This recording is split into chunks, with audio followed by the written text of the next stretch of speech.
Mwaramutse muraho neza mwese.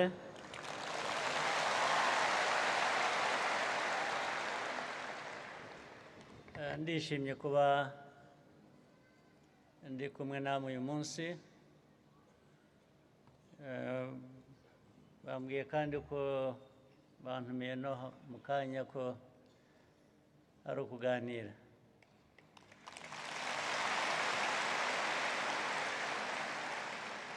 Niyo mpamvu ntari busome disikuru.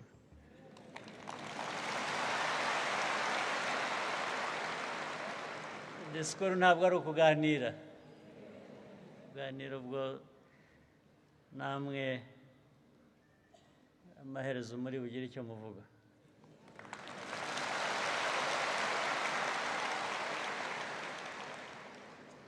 Ikinshimishije rero muri uku gutumirwa hano no guhura namwe hano, byavuzwe nyuma ya Ramadan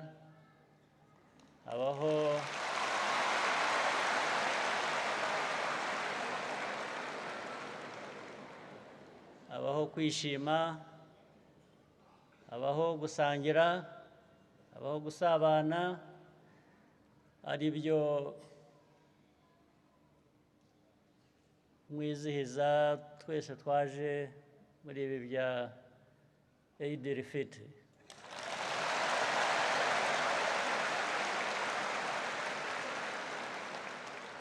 Ibyo rero bikaganisha noneho no ku mateka amwe yavuzwe hano, amateka muri rusange y'amadini n'amatorero mu gihugu cyacu, harimo n'idini rya Islam.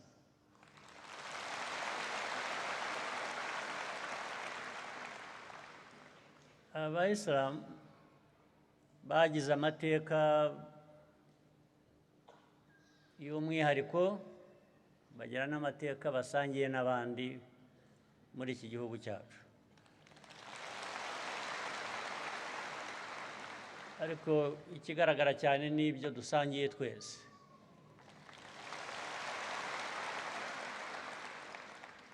Kuriya gutotezwa, kubuzwa amahoro kw'abayisilamu byabaye ku ruhande rumwe by'umwihariko, ariko ku rundi habaho gutotezwa kw'abandi benshi, ndetse ku buryo duhuriyeho.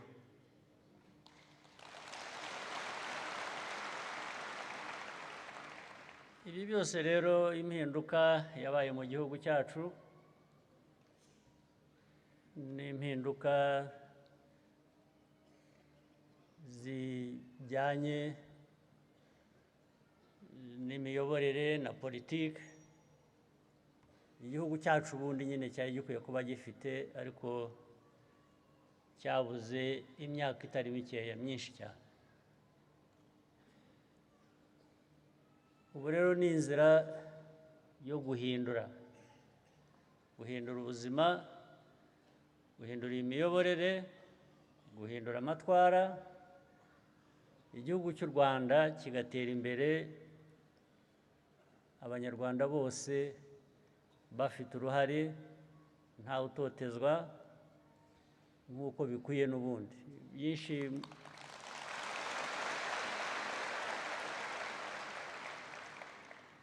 Byinshi mushimira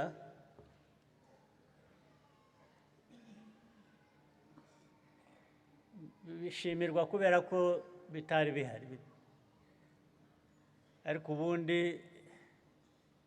iyo umuntu akoze igikwiriye kuba ari cyo gikorwa, ntabwo aba akwiriye kubishimirwa cyane, kuko niko bikwiriye kuba bigenda.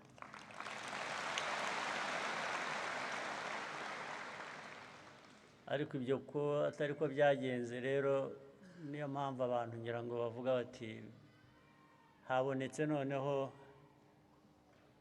abakora ibikorwa bikwiriye ariko ibyo nabyo bigatuma byatwibutsa ko abantu bose bakwiriye kubigiramo uruhare, bakwiriye kubyitabira.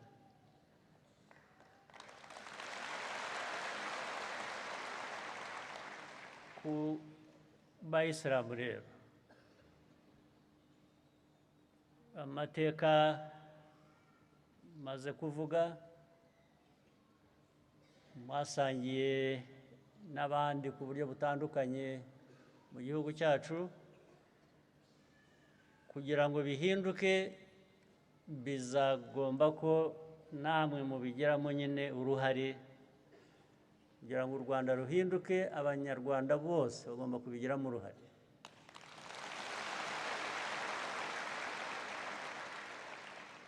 N'ibi by'amadini, kugira ngo minisitiri amaze kubivuga,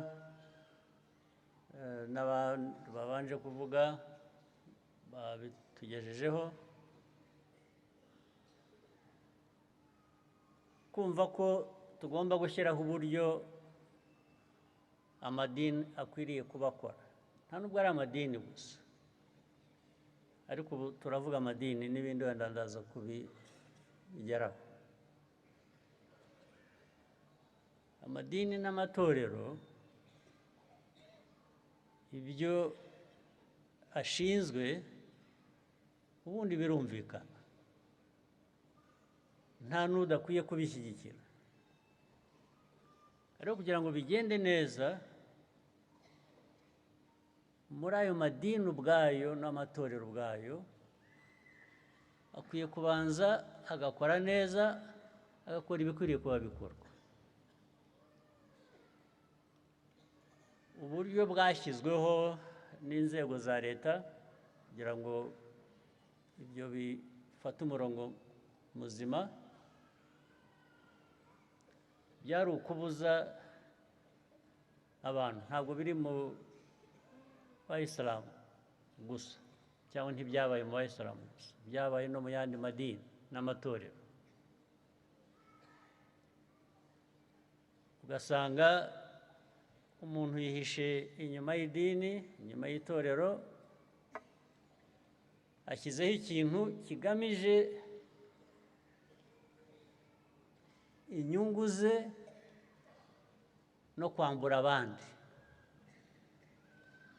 Ugasanga ibintu byose abantu ushatse wese ashyiraho, ni nko gushyiraho ahantu bariyeri, ugahagarika abantu, ukabeshya icyo ari cyo, ugatangira kubavanaho umutungo wabo. Uti ntabwo urenga aha utabanje kuzana uyu mutungo. Ntabwo rero bikwiriye kuba bikorwa mu dini iryo ari ryo ryose.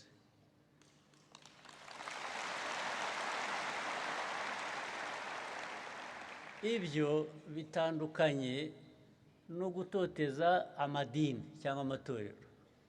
Iyo ushyira ibintu mu buryo, iyo babwiye atari ku bundi ko tuzi ko idini riberaho cyangwa ryabayeho kugira ngo rigire rishya, rikora akazi k'inyigisho ko kugana abaturage, kubafasha nk'ibyo bavuze no mu bayisilamu mukora, mwashyizeho uburyo bufasha mu burezi, mu buzima, mu bintu bitandukanye.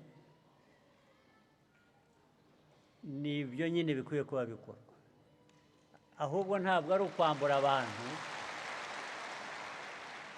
ntabwo ari ukwambura abantu ngo bibuze abantu ubuzima, bibambura ibyabo, abantu bake bikize aba aribo batera imbere. Ibyo byarabaye hose mu madini, hose no mu matorero. Twe niyo mpamvu twashyizeho uburyo nka leta yo kuvuga ngo ariko reka twumvikane namwe, ubundi hari ibikwiye kuba bikurikizwa, byubahwa kugira ngo akazi gakorwe neza. Ni ibihe tubyumvikaneho, hanyuma wa wundi ushinga idini mu gitondo rikirirwa risahura amanywa yose, byagera nimugoroba ukabura aho ririgitiye, ibyo ntabwo byose mwumva byaba mu bantu koko.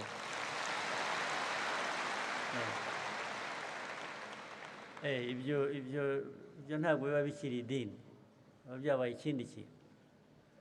Abantu babyumvise nabi bamwe, ariko byo ntabwo ari benshi, ni bake. Batangira kuvuga ko u Rwanda rutoteza amadini, amatorero, ibiki. U Rwanda, akazi kacu, politike yacu, imyumvire yacu ni ugushyira ibintu mu buryo bukwiye.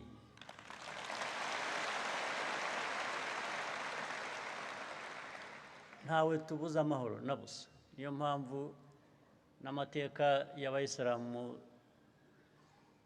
twagejejweho cyangwa dusanzwe tuzi uko batotejwe mu mateka, ibyo byarahindutse, tuzakomeza kubihindura byanze bikunze.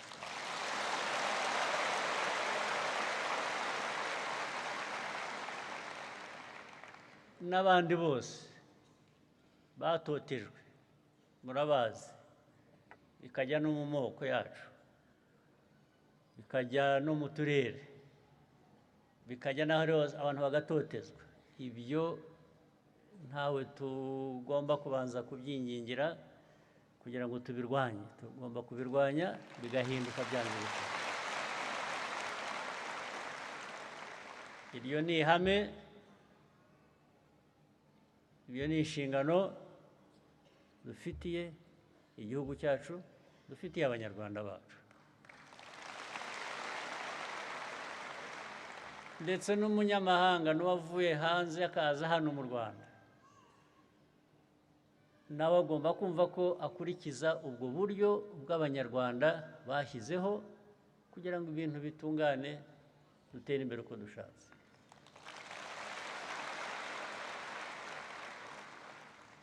Rero abayisilamu kuri uyu munsi twaje gusabana no kuganira. Buri dini, buri gace k'abantu, akarere cyangwa ibindi abantu bahuriyeho, iyo ibintu byifuzwa kugerwaho bishyizwe hanze bigaragara, nk'ibyo abayisilamu bavuze, inzira barimo ni ibintu bifuza gukorwa kandi bigenda mu nzira yo gutera abanyarwanda imbere, yo kwiteza imbere nk'abayisilamu. Ubundi twebwe inzego zacu, inzego z'ubuyobozi, inzego ziyobora iki gihugu, icyo tuba dushinzwe ni ukubatera inkunga uko bishoboka.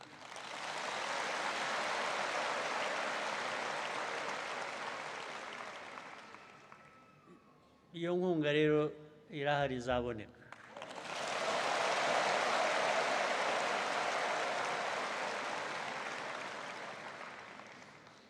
Izaboneka uko ishobotse.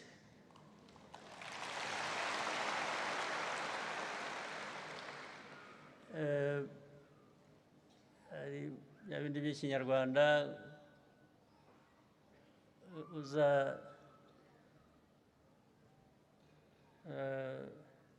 uzangaye gutinda.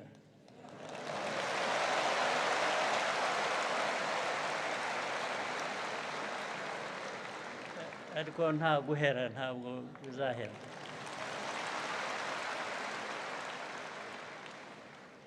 Ndabivuga nzi ko hari ibintu twigeze gusezerana, naje kumenya vuba aha ko bitakurikijwe uko byari bikwiye.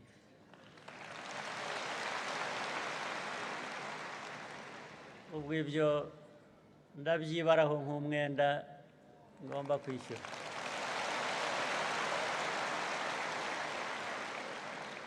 Hari ibyasezeranijwe ndetse kera muri 2011.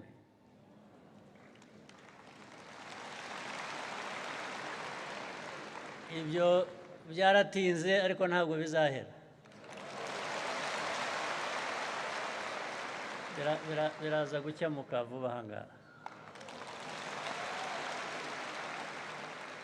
Hari ngira ngo aho mwashakaga no kubaka inyubako zikubiyemo ibintu bitandukanye, ngira ngo zimwe mufite yabivuze. Ntabwo nzi aho byaheze, sinzi impamvu abantu batabirangije, ariko biraza gukemuka vuba.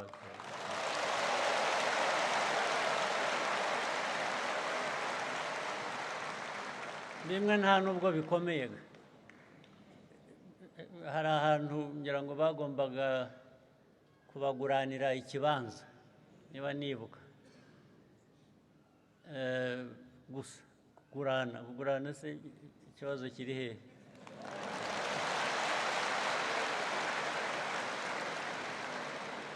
Ibyo nabyo bigatwara igihe kinini kimeze gute.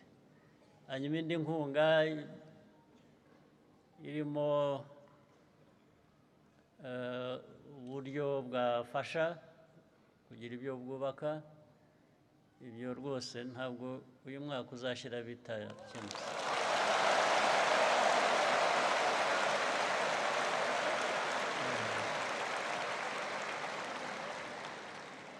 Ibyo biraza gukemuka, ntabwo nzagaruka hano mubinyishyuza.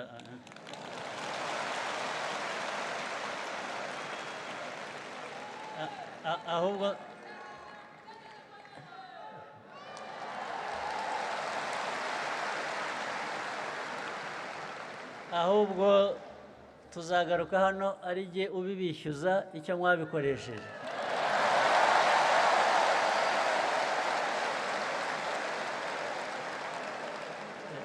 Nijye uzaba ubishyuza.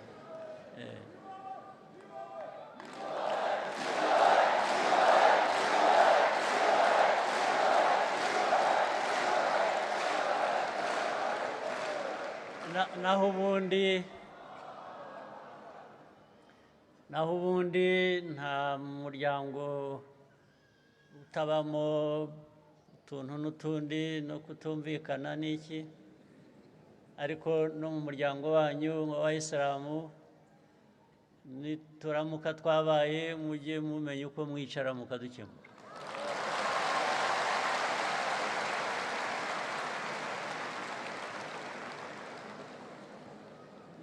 Hanyuma mukagira amahoro, mugatanga n'amahoro no ku bandi no ku gihugu.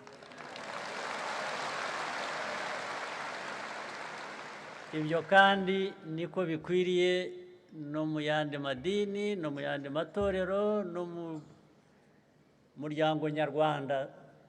Dushaka umutekano, dushaka ubwumvikane, twifuza no kuba twatera imbere nyine bishingiye byubakiye aho ngaho.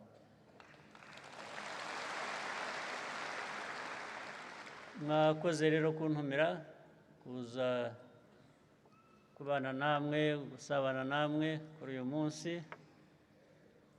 Hanyuma mugire umunsi mwiza, mugire n'ibikorwa byiza biteza Islam imbere. Ubwo Abayisilamu iyo bateye imbere n'igihugu kiba giteye imbere.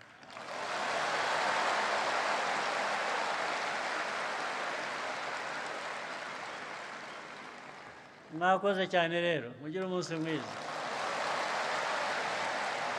Murakoze cyane Nyakubahwa Perezida wa Repubulika.